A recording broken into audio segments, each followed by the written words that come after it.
European Union says it is looking to increase gas supply from Nigeria from 60% to 80% or more as the impact of the Russian-Ukrainian crisis bites harder.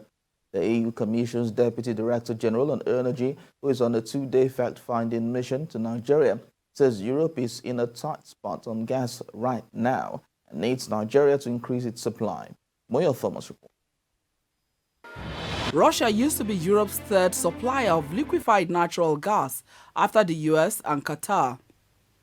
With the outbreak of the crisis between Russia and Ukraine, Europe is now looking to reduce its dependence on Russia on gas and wants Nigeria to fill the gap created by the sanctions placed on Russia.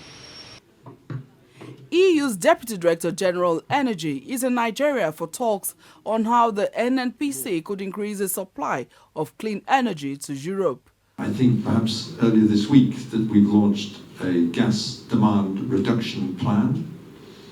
We're looking to our member states, each of our member states, to reduce demand for gas by 15%. That's part of the managing the demand side of the equation.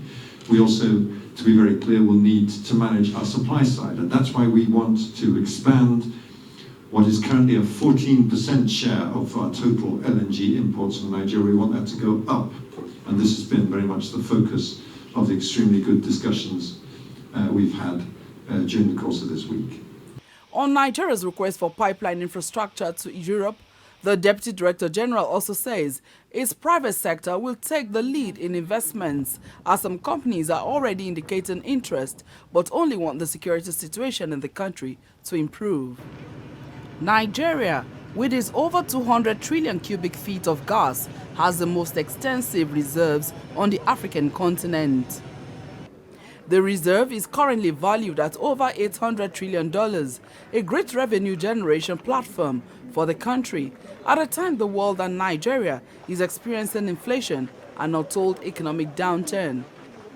Nigeria, at this time that it is being courted by Europe, needs to deal decisively with obstacles such as poor or non-existent pipeline, inadequate infrastructure, and access to financing to fully tap into this value commodity. The Deputy Director General also commended the Nigerian government for its commitment to ending insecurity, which in turn will attract investors to the sector. Moyo Thomas, TVC News, Abuja.